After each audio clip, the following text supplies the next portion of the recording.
Y para eso quiero que vayamos a la Biblia, Proverbios 23, del 13 al 14, para que podamos empezar con esta palabra. Mire lo que dice. Proverbios 23, del 13 al 14 dice: no rehúses corregir al muchacho, porque si lo castigas con vara, no morirá. Lo castigarás con vara y librarás su alma del Seol. ¿Y librarás su alma de qué? En Nueva Biblia Viva dice así: no dejes de corregir al joven. Mire, es un mandato del Señor. No dejes de corregir ¿a quién? Al joven. No está hablando del niño. ¿Está hablando de quién? Los jóvenes ya me están mirando mal hoy. Ya me están mirando como...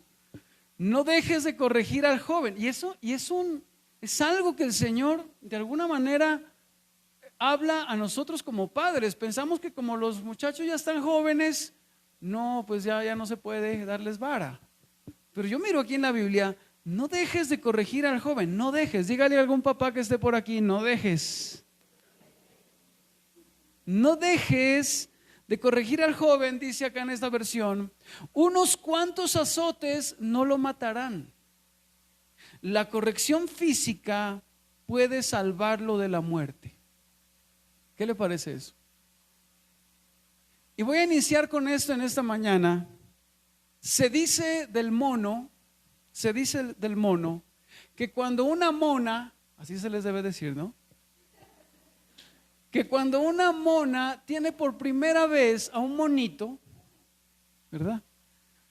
El primer hijo que tiene, las monas lo abrazan tan fuerte que los matan. El primero. Todas las monas, o sea, como miran tan lindo, y son lindos, pues, más lindos que nosotros algunos. Y entonces lo abrazan tan fuerte las monas al primero que lo ahogan, que lo matan. Pastor, ¿y qué tiene que ver eso? Pues que así son muchos padres que son tan cariñosos con sus hijos que por no corregirlos llegan a matarlos. Por abrazarlos tanto y por concederles tanto capricho y por tenerlos ahí y no corregirlos, llegan a matarlos. Esa es una realidad. La mejor manera de evitar, escuche bien esto, la mejor manera de evitar que sean azotados con escorpiones en el infierno es castigarlos con vara aquí en la tierra. ¿Qué le parece eso? A mí me da muy duro esto.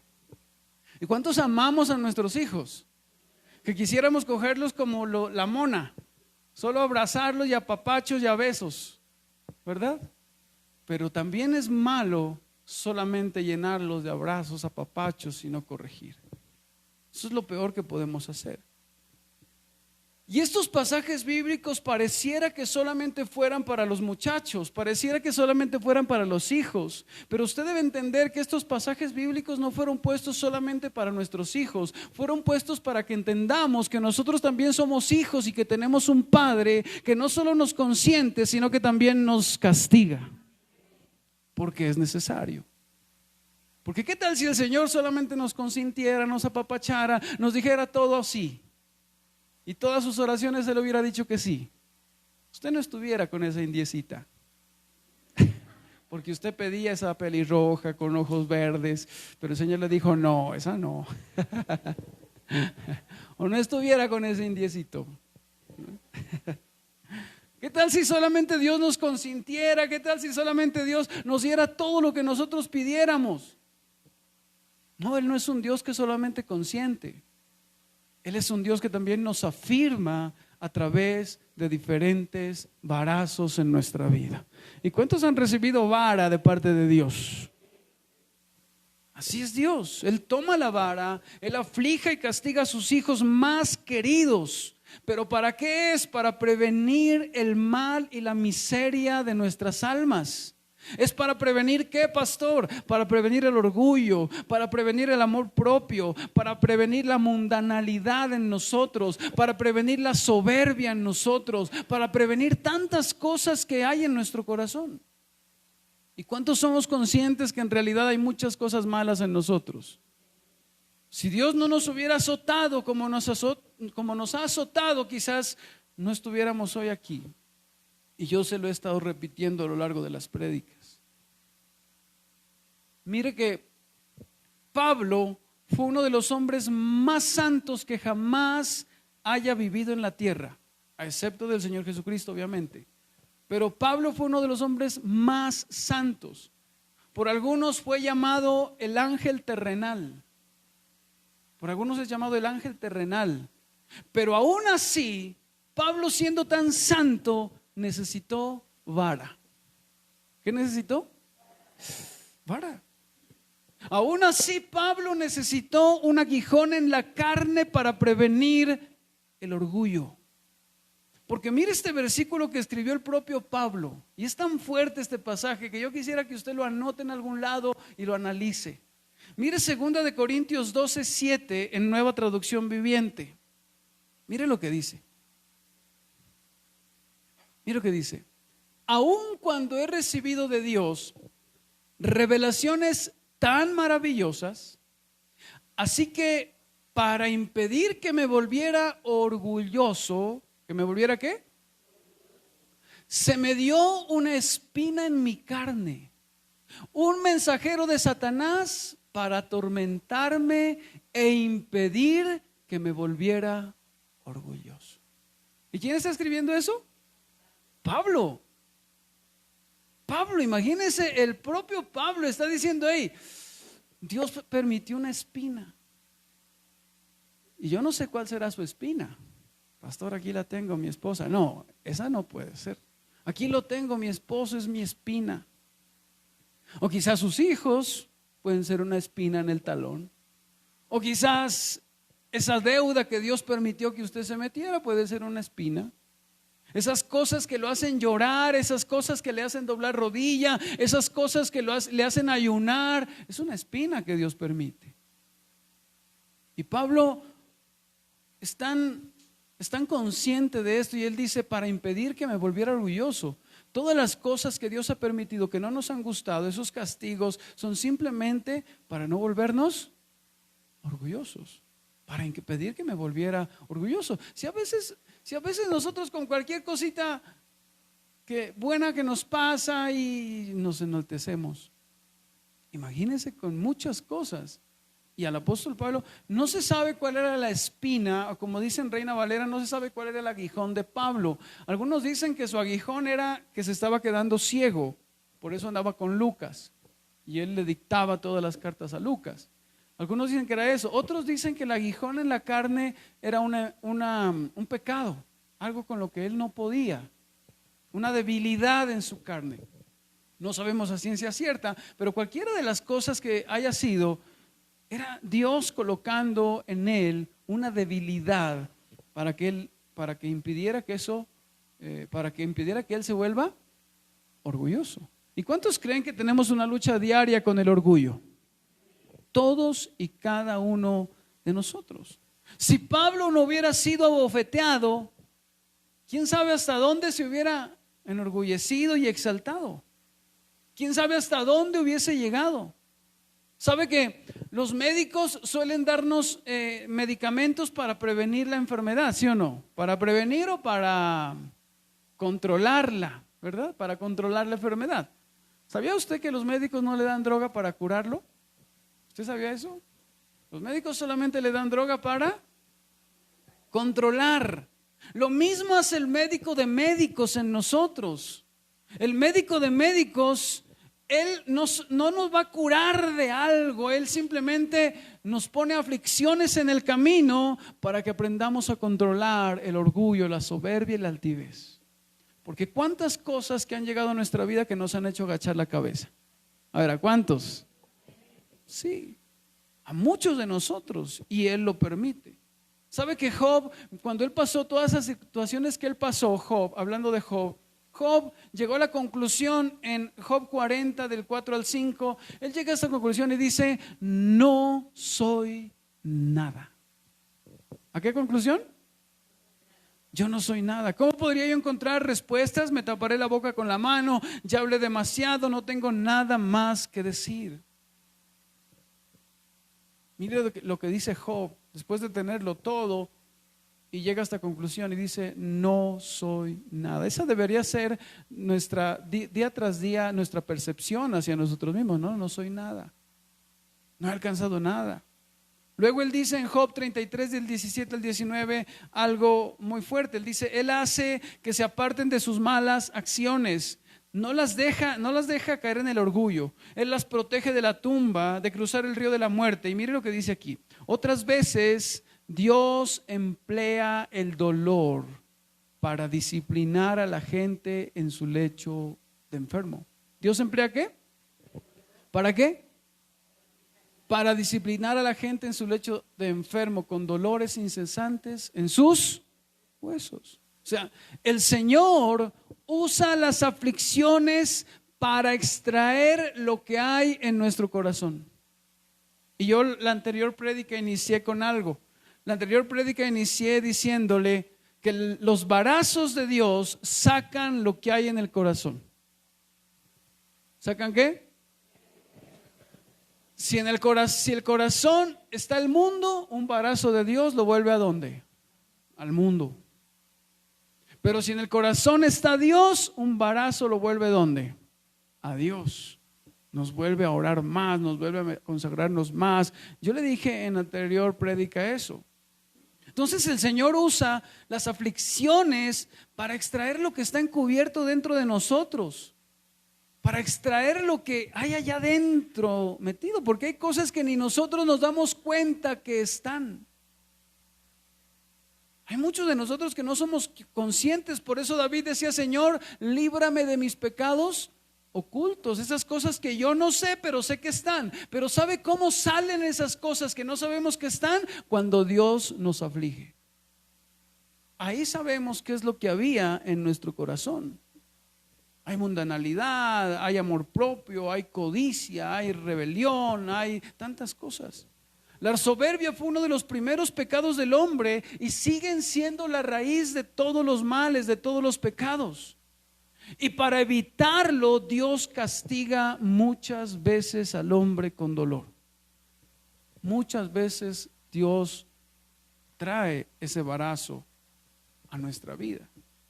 ¿Y cuántos, haga cuentas, cuántos varazos Dios ha permitido desde que somos conscientes? ¿Cuántos?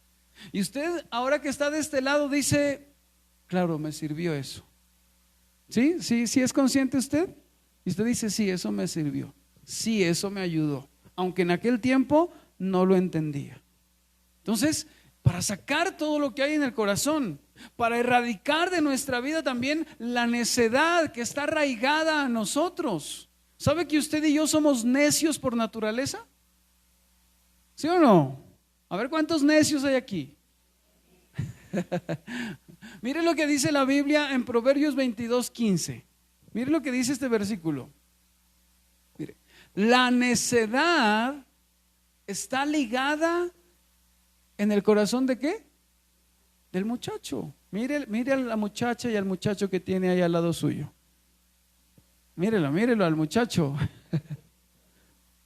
Hermana, mire al muchacho, hermana Gladys, la muchacha que tiene ahí al lado. Mire, o sea, la necedad viene ligada al corazón de muchacho desde que nace. Desde que nacemos la necedad viene ahí incorporada. Y eso es fuerte. O sea, la vara tiene como propósito erradicar la necedad que están ligadas al corazón del niño o a nuestro corazón. Ese es un propósito de la vara. Y los padres que la usan con sus hijos, obviamente en oración y con lágrimas, van a encontrar esa ayuda eficaz para ahuyentar el mal del corazón de sus hijos, si lo hacemos con sabiduría. Mire Elí y David. Elí era un sacerdote, David fue un rey. ¿Sí se acuerda? ¿Cuál fue el problema de Elí y David? Eran hombres excepcionales, chéveres, pero su debilidad por un lado y por el descuido por otro arruinaron la vida de sus hijos.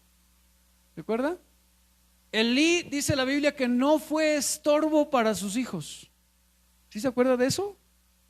Él dejaba que los hijos hicieran lo que quisieran. No, mijito, pues hágale, pues meta mujeres a la casa, pues tome, pues haga lo que... O sea, Elí, el problema de Elí fue que no fue estorbo para sus hijos, y nosotros como padres debemos hacerles entender a nuestros hijos que mientras estemos aquí en la tierra, nosotros vamos a ser estorbo para ellos. Y tenemos que decírselos. Si el hijo le dice, ay, usted es un estorbo, claro, yo vine a estorbarle su camino. Yo vine a decirle por aquí no es, yo vine a decirle que es por acá. Elí y David no fueron estorbo para sus hijos. Elí no fue estorbo. David, sus hijos hicieron lo que quisieron, fue consentidor. Es más, un hijo de él violó a su propia hija y le vinieron a contar, y él se quedó callado durante 2 años y no hizo nada. Imagínese eso. No sabemos si estos hombres destruyeron las almas de sus hijos. No sabemos si los hijos de Elí y de David pues fueron a la condenación por culpa de sus padres. Pero nosotros como padres tenemos una gran responsabilidad con nuestros hijos de ser estorbo, de estorbarles. Digan amén a los padres. Aunque sean los hijos, digan amén. Hay una ilustración que usa un predicador y me gusta mucho. Él dice que cuando Moisés echó en la tierra su vara, ¿esa se convirtió en qué? Se convirtió en serpiente. Eso está en Éxodo 4:3. Y dice que así, cuando los padres desechan la vara de la corrección y no la usan, es bastante seguro que sus hijos se conviertan en los descendientes de la serpiente. Así mismo, padres que desechan la vara van a ver unos hijos orgullosos, soberbios, altivos, que no se puede ni hablarles. Dígale a alguien, tenga cuidado. Proverbios 13:24, mire lo que dice y leámoslo juntos. A ver, leámoslo juntos. 1, 2, 3. El que detiene el castigo a su hijo aborrece, mas el que lo ama, ¿desde cuándo? Ay, no, está muy chiquito, ¿cómo le va a dar? ¿Ha escuchado así, persona? Está muy chiquito, ya tiene 30. Y ya tiene 30, imagínense. El que detiene el castigo a su hijo aborrece, mas el que lo ama desde temprano lo está corrigiendo. Lo está corrigiendo desde temprano. Algunos jóvenes están diciendo, ¿por qué vine hoy? No, ¿por qué vine hoy? Pero no estamos hablando solamente para los hijos, estamos hablando para nosotros que somos hijos. Y dice, el que detiene el castigo a su hijo aborrece, y Dios no lo aborrece a usted, por eso el día tras día nos castiga. Por eso el día tras día, y eso es verdad. Está en las manos de los padres no solo el cuidado de los niños, sino también el remedio. Y el remedio es la vara, una realidad. Las aflicciones son como una vara que limpian, que purifican, que nos purifican de la suciedad que hay en nuestro corazón, de las impurezas que hay en nuestra alma. Isaías 1:25 dice, y volveré mi mano contra ti y limpiaré hasta lo más puro tus escorias y quitaré toda tu impureza. ¿A través de qué? Y volveré mi mano contra ti a través de los azotes que Él nos da día tras día, para ser depurados y limpiados y emblanquecidos hasta el tiempo determinado, hasta que Él mire que estamos ya perfeccionados. Cuando usted mira la Biblia, todo el daño que sufrieron Sadrach, Mesach y Abednego, ¿se acuerda de esos hombres? ¿En dónde fueron echados? Todo el daño que recibieron ellos, ¿cuál fue? ¿Ah? El único daño que recibieron ellos fue que se quemaron las cuerdas con lo que estaban atados. Las aflicciones en tu vida, el único propósito que tienen no es dañarte a ti, es que se quemen esas cuerdas con las cuales estás atado y no te permite avanzar. Ese es el propósito de las aflicciones. No es para dañarte a ti, es para que esas cuerdas que tienen maniatado se quemen y podamos empezar a vivir como Dios demanda. ¿Cuántos dicen amén? Nuestras maldades, el orgullo, las concupiscencias son cuerdas que nos tienen atados, pero el fuego de la aflicción las va a quemar en el nombre de Jesús. Las va a quemar.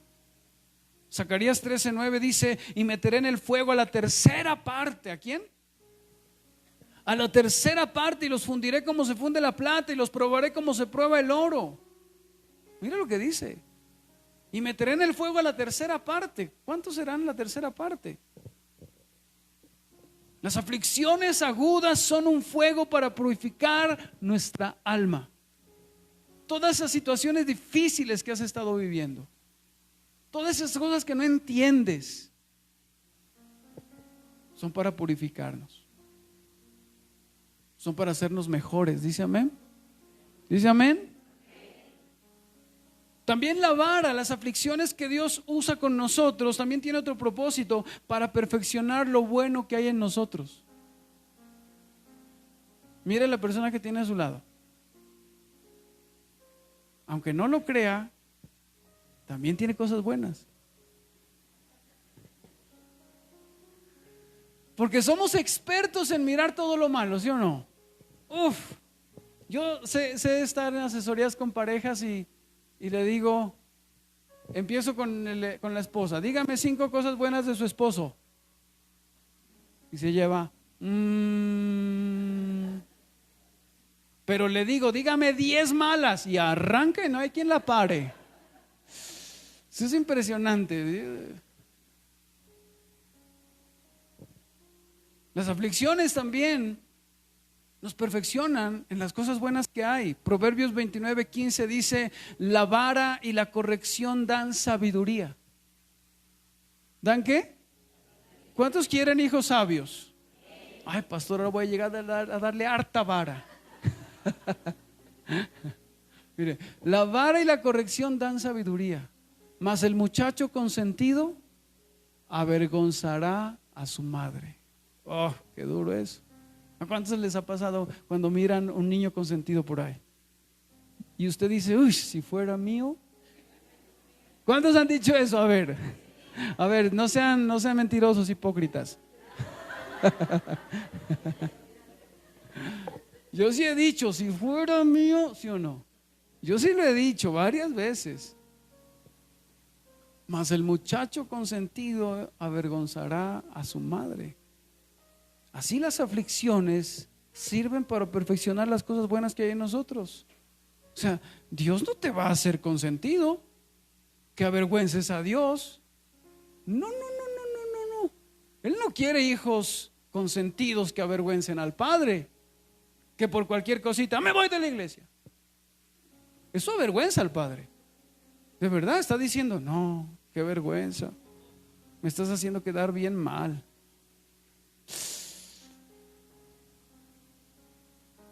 Pero algunos se creen los consentidos y piensan que Dios les aguanta todo. Pues no lo crea. No es así. El anterior domingo leí Hebreos 12 del 10 al 11. Mire lo que dice esa palabra, yo ya lo leí en Nueva Traducción Viviente. Dice: pues nuestros padres terrenales nos disciplinaron durante algunos años e hicieron lo mejor que pudieron. Pero la disciplina de Dios siempre es buena para nosotros. ¿Es qué? A fin de que participemos de su santidad. Siga. Ninguna disciplina resulta agradable a la hora de recibirla. Al contrario, es dolorosa. Pero después produce la apacible cosecha de una vida recta para los que han sido entrenados por ella. ¿Cuántos están siendo entrenados por Dios? ¡Wow! ¡Qué entrenamiento! De ahí que usted mira que los santos, el apóstol Pablo, el apóstol Pedro, Santiago, como que se pusieron de acuerdo para decir algo que a nosotros no nos cabe en la cabeza. Y ellos dicen: alégrense en las tribulaciones. ¿Dónde puede caber eso?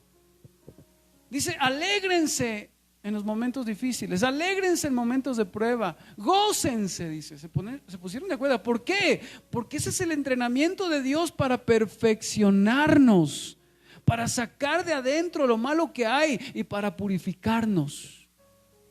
En Romanos 5 del 3 al 4 dice, y no solo esto, sino que también nos gloriamos en las tribulaciones. ¿Nos qué? Nos gloriamos. Imagínense eso, sabiendo que la tribulación produce paciencia. ¿Cuántos son impacientes? ¿Sabe qué necesita usted? Tribulaciones. Pues ahí lo dice. Pues sabiendo que la tribulación produce paciencia, y la paciencia prueba, y la prueba esperanza. Cuando nosotros estamos bajo la vara de Dios, bajo aflicciones, ahí donde la gracia de Dios se manifiesta, donde el poder de Dios se manifiesta.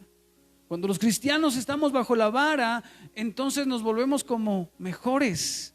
¿No ha visto que nosotros nos volvemos como mejores cuando estamos en dificultades?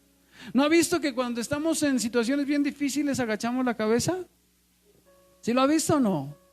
Yo lo he visto en muchos. Dios golpea y machaca para que salga lo mejor de nosotros. Solo cuando la aceituna es machacada y aplastada es cuando sale el aceite. Y así mismo en nuestras vidas. Cuando un fogón se sopla no es para apagarlo. ¿Es para qué? Para encenderlo. Cuando Dios permite tormentas y vientos impetuosos en tu vida es para encender tu vida espiritual. Porque quizás ha estado apagada. ¿No te ha pasado que cuando ya vienen situaciones difíciles como que comienzas a orar más, como que comienzas a ayunar, como que comienzas? ¿Sí le ha pasado o no? Sí. Dios permite esos vientos para que se vuelva a avivar esa llama que se había apagado hace tiempos. Mire esto, los judíos siempre eran mejores cuando se encontraban bajo aflicción. Siempre fueron mejores cuando se encontraban bajo aflicción. Alguien decía, las estrellas brillan más en las noches más oscuras. Las vides crecen mejor al ser podadas. El oro luce mejor al ser restregado y pasado por el fuego. El enebro huele más dulce cuando está en el fuego. La manzanilla, cuanto más se pisa, más se esparce su olor. Eso es verdad.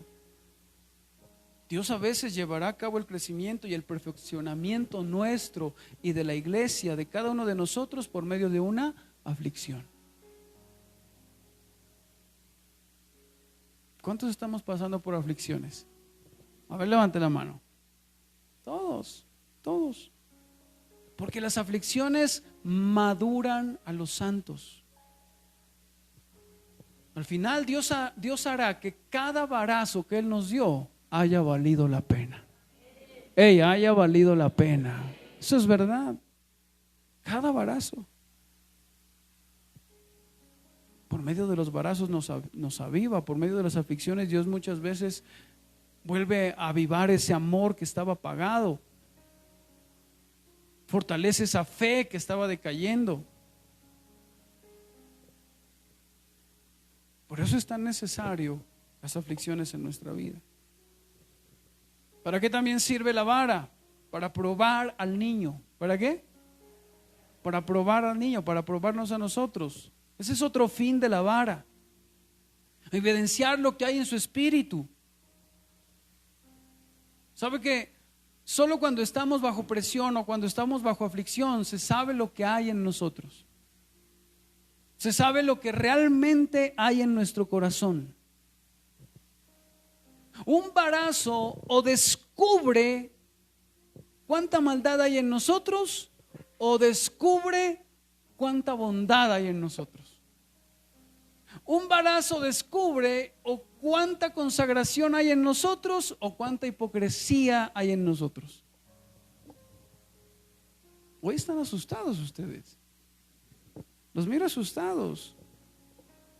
O sea, es cuando Dios lanza un varazo, cuando nos aflige, es cuando ahí sale a relucir el orgullo o si somos irritables, o si somos de mal humor, o si somos tercos. Ahí se descubre todo.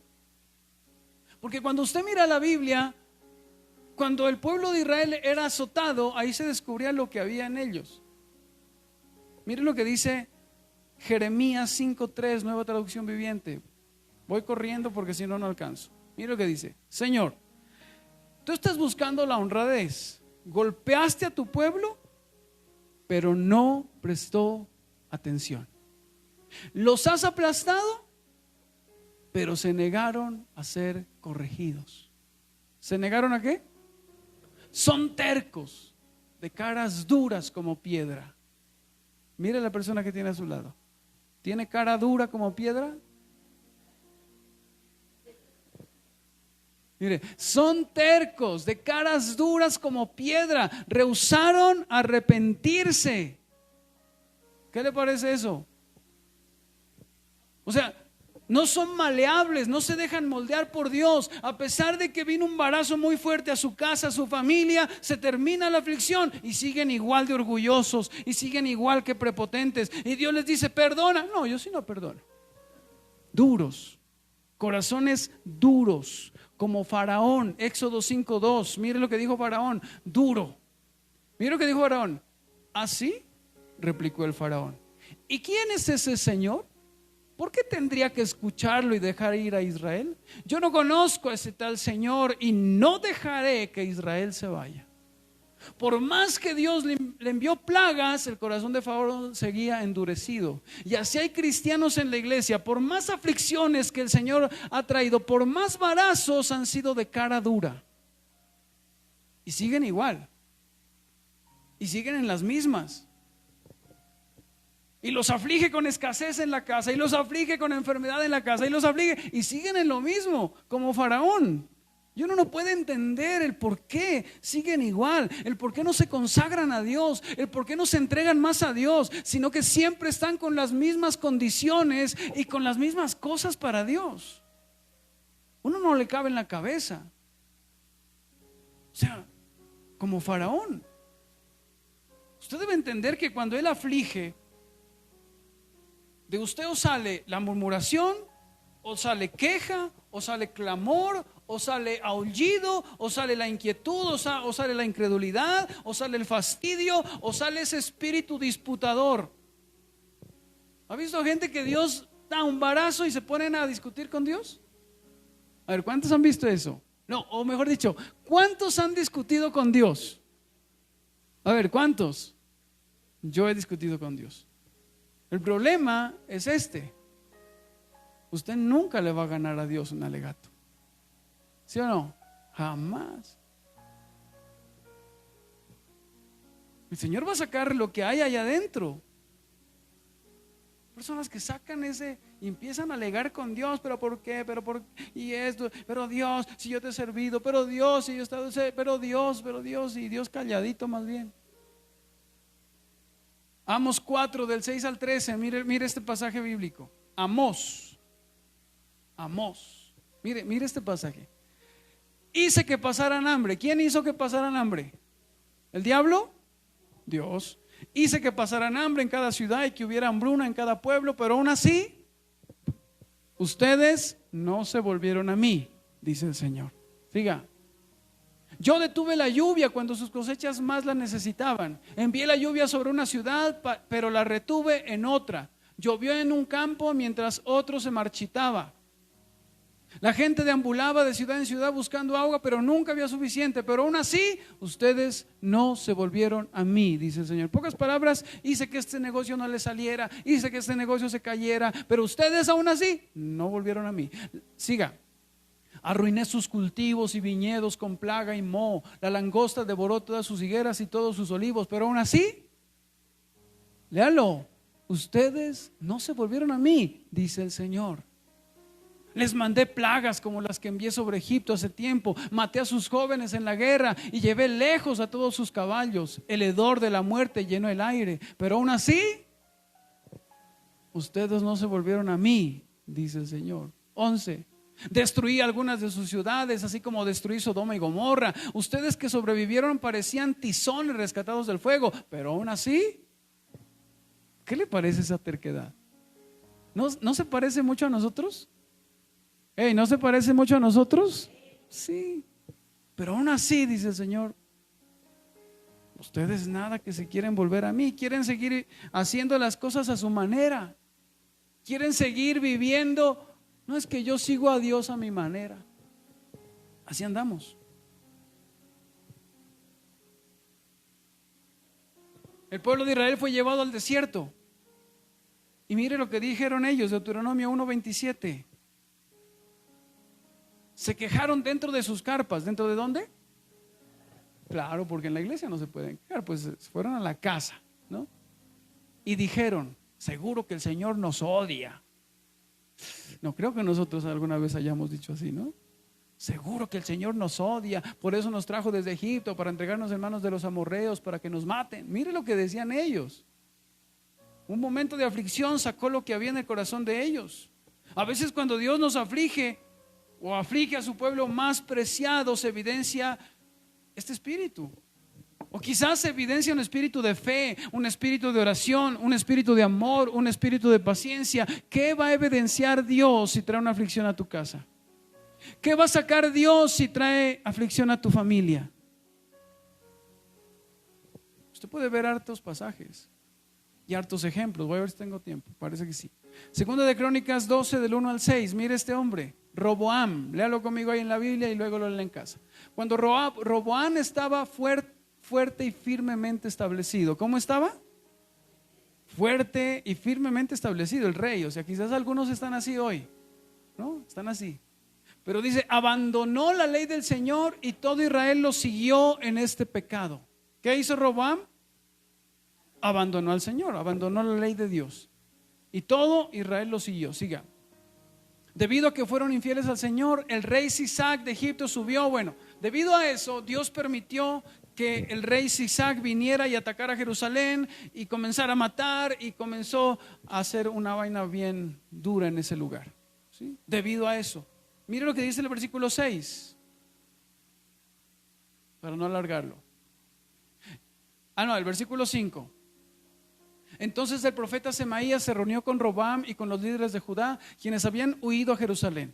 Por causa de Sisac, Semaías les dijo: esto dice el Señor, ustedes me abandonaron y por eso yo los abandono en manos de Sisac. ¿Por qué? Porque ustedes me abandonaron. Entonces dice ahí, entonces los líderes de Israel y el rey se humillaron y dijeron, ¿qué dijeron? A ver, ¿qué dijeron? Esa debería ser nuestra oración todo el tiempo. Si viene crisis a su casa, que usted pueda decir, el Señor es justo al hacer esto con nosotros. Pero no, lo que decimos es, ay, pero ¿por qué a mí? Si yo soy tan bueno, si yo no le hago daño a nadie. Pero mire lo que dijo Roboam. Roboam dijo, el Señor es justo al hacer esto con nosotros. ¿Cuántos pueden decir eso? ¿Cuántos pueden decir eso en sus vidas? Él es justo, Él sabe lo que hace. Y el versículo 12, mire lo que dice. Ellos se humillaron, y el versículo 12, como Roboam se humilló, se apartó el enojo del Señor y no lo destruyó por completo. Aún quedaban algunas cosas buenas en la tierra de Judá. ¿Cuántos necesitamos arrepentirnos y volvernos a Dios? Importante en nuestras vidas. Levítico 10 del 1 al 3. Mire a Aarón lo que hizo. Nadab y Abiú, le resumo, Nadab y Abiú levantaron una ofrenda quemada al Señor en donde ellos no debieron haberla levantado. Y entonces Dios en el versículo 2, mire lo que dice. Como consecuencia de eso, un fuego ardiente salió de la presencia del Señor y los consumió por completo y murieron ahí ante el Señor. ¿Quiénes murieron? 2 hijos de Aarón. Siga el versículo 3. Así que Moisés le dijo a Aarón, esto quiso decir el Señor cuando dijo, demostraré mi santidad por medio de los que se acercan a mí, demostraré mi gloria ante todo el pueblo. Y Aarón, ¿qué dijo Aarón? ¿Qué hizo Aarón? es lo mejor. En medio de cosas que usted y yo no entendemos, es mejor guardar silencio, porque muchas veces decimos cosas de las cuales luego nos vamos a arrepentir. Imagínense, Aarón presenció la muerte de sus 2 hijos. Dios los mató. Dios. Y más bien Aarón guardó silencio. Hay veces que usted, en medio de esa aflicción que Dios permitió en su vida, usted es mejor que guarde. Porque yo he dicho cosas que luego me toca ir a la oración y decirle: Señor, perdóneme por esa tontera que dije. Perdóneme porque nunca debía haber dicho eso. Cuando estamos en medio de un dolor que no aguantamos, cuando estamos en medio de una situación de llorar, de ir, comenzamos a decir cosas. Mejor sigamos el ejemplo de Aarón. Aarón guardó silencio. Cuando Dios aflige a su pueblo, muchas veces se encuentra con qué tipo de espíritu. ¿Con qué tipo de espíritu se va a encontrar en ti? ¿Con qué tipo de espíritu se va a encontrar en nosotros? ¿Con un espíritu de incredulidad, de descontento, de impaciencia? Y así podemos ver muchos ejemplos en la Biblia. Génesis 15 del 2 al 3, Nueva Traducción Viviente. Abraham le dice al Señor: ¿de qué me sirven todas tus bendiciones? ¿Usted había visto eso de Abraham? Abraham le dice: ¿de qué me sirven todas tus bendiciones? Mejor dicho, ¿para qué tus bendiciones? Mira que dice: ¿de qué sirven todas tus bendiciones si ni siquiera tengo un hijo? Se le estaba reclamando a Dios ya. O sea, se le estaba igualando a Dios. ¿Cuántos aquí se han igualado con Dios así alegando? Qué peligro, ¿no? Y aquí Abraham se estaba igualando ya con Dios. No me sirve de nada tus bendiciones si no tengo ni un hijo a quien heredárselas. Solo tengo un esclavo y Dios mío, Dios nos guarde de eso. Claro que Dios permite aflicciones dolorosas y Dios prueba a su pueblo y descubre lo que hay en los espíritus, en nuestro corazón. Las enfermedades ponen a prueba la destreza o lo que hay en nuestro corazón.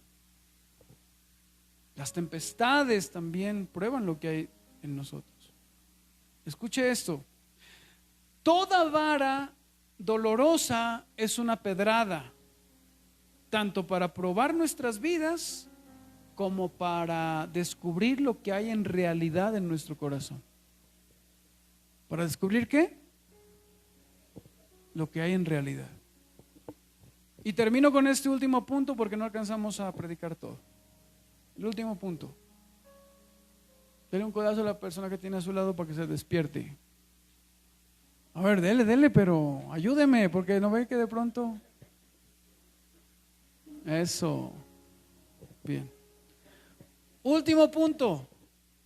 La vara y las aflicciones de Dios nos preparan para mayores servicios, para mayores favores y para mayores misericordias. Hoy poquitos lo recibieron eso. Ese es otro propósito de la vara. Y es prepararnos, capacitarnos para mayores beneficios, para mayores bendiciones, para mayores misericordias. La aflicción que usted está viviendo hoy lo está preparando para esta vida o para la vida eterna. ¿Dice amén? Imagínense, para esta vida o para la vida eterna.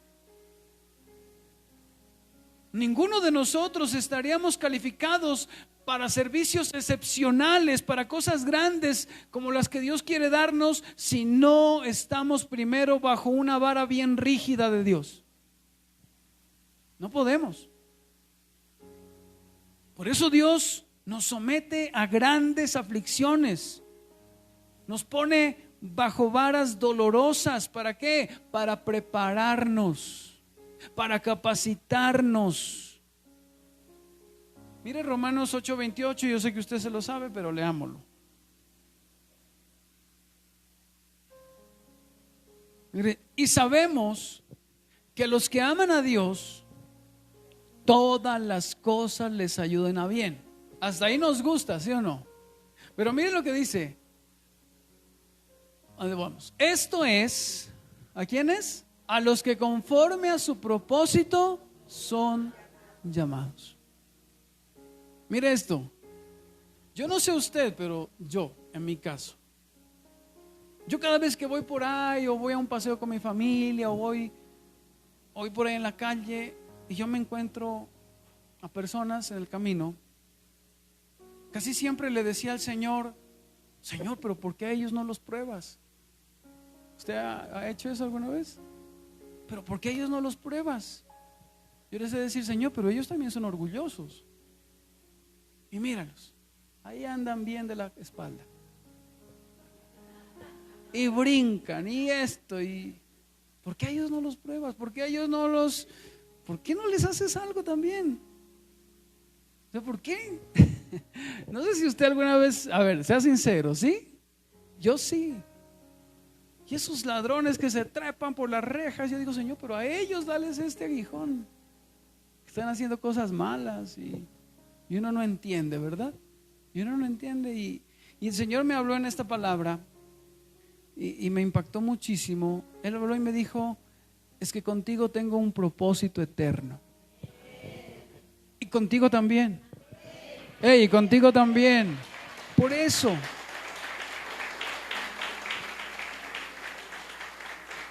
dice la Biblia: a los que conforme a su propósito. Yo le digo algo en esta mañana: usted tiene un propósito. Usted tiene un propósito en Dios. Y usted se ha preguntado: pero ¿por qué soy tan afligido, Señor? ¿Pero por qué no viene esta respuesta? ¿Pero por qué no viene esto? ¿Por qué, Señor, esto? Porque tú eres llamado y tienes un propósito en Dios. Por eso eres tan afligido en cuantas cosas. Pero el punto es que tú te dejes moldear y no te vuelvas como ese barro duro que no se deja moldear. Ese barro duro que por más cosas que le pasen, siguen duros. Entonces tenemos que dejar que Dios obre. ¿Cuántos dicen amén? Porque le digo algo, iglesia, en esta mañana: José nunca hubiera estado tan calificado para ser gobernador de Egipto y preservar la vida del pueblo de Israel si no hubiera pasado 13 años por la vara de Dios. Nunca hubiera estado calificado.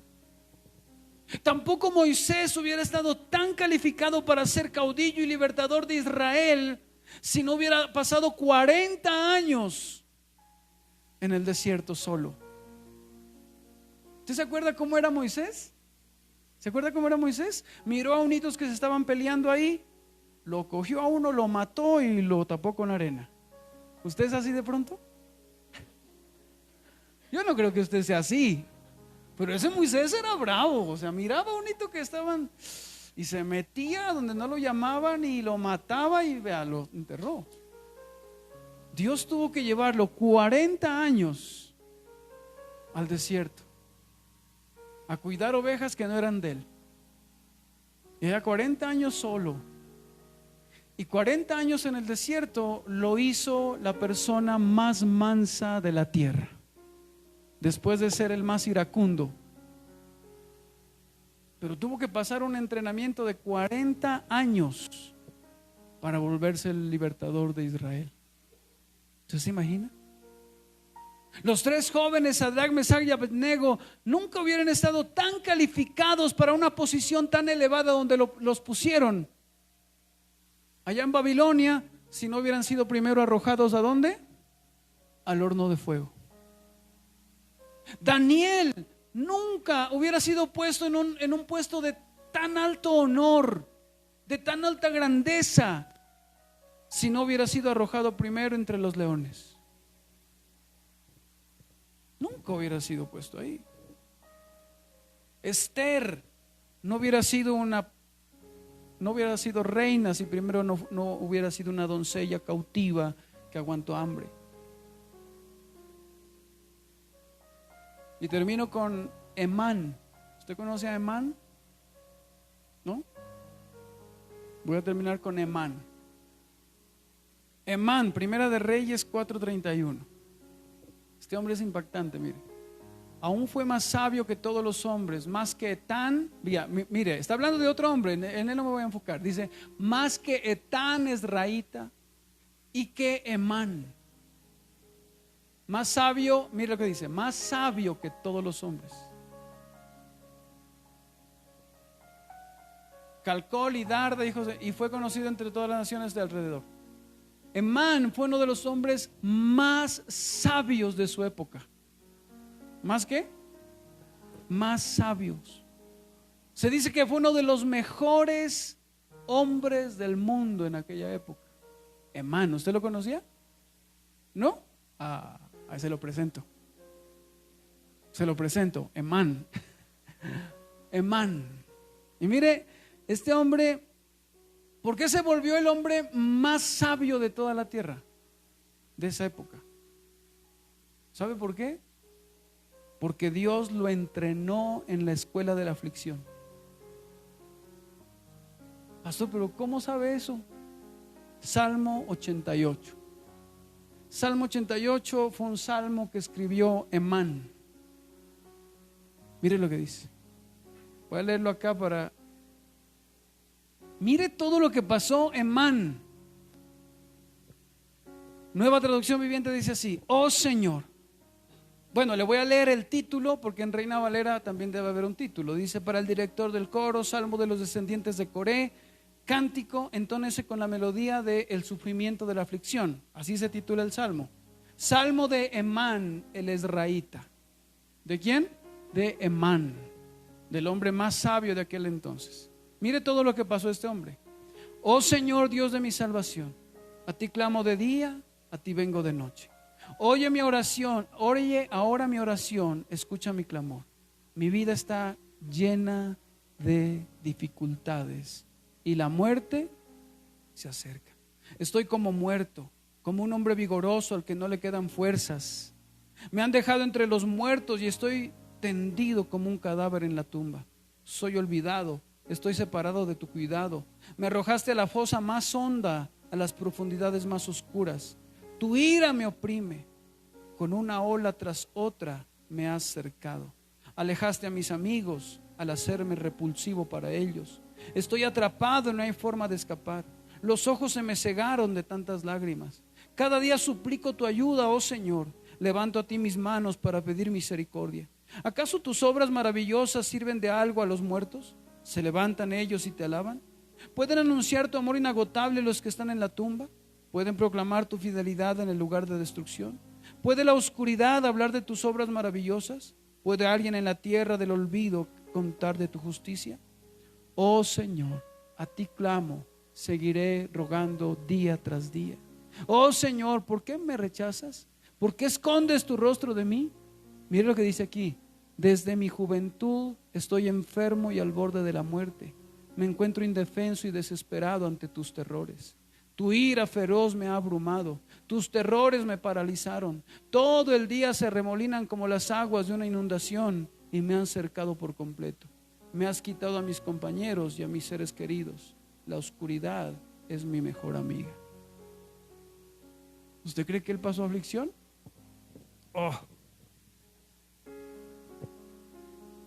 Pero Dios lo entrenó para ser de Emán el hombre más sabio de la tierra. Y Dios te está capacitando y te está entrenando, porque vas a ser una bendición para muchos. ¿Usted lo cree? Yo lo creo.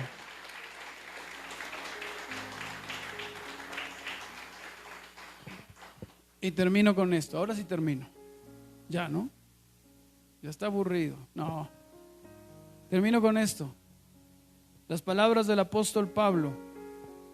Esas palabras deberían escribirse en la casa y estarlas leyendo. 2 Corintios 1:4. Mire lo que dice esta palabra. El cual nos consuela en todas nuestras dificultades. ¿Para qué? ¿Quién nos consuela en todas nuestras dificultades? Es como nuestra mamá, ¿se acuerda? Que ella nos pegaba y luego nos hacía pañitos.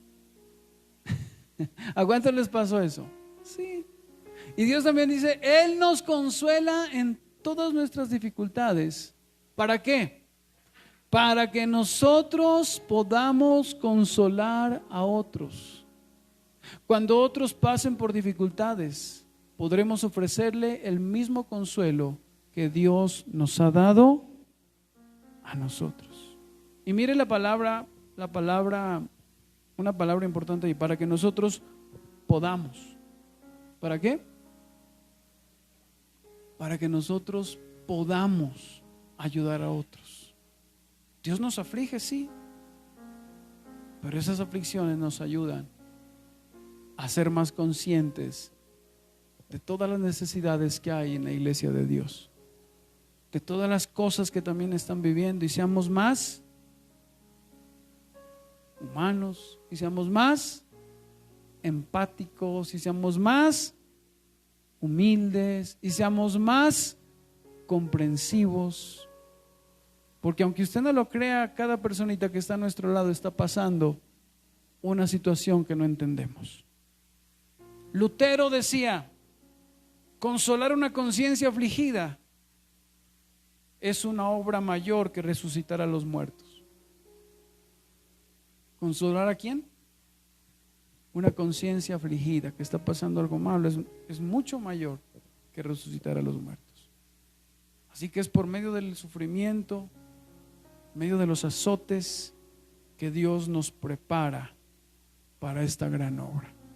¿Cuántos dicen amén? Colóquese sobre sus pies en esta mañana y oramos porque se nos fue el tiempo.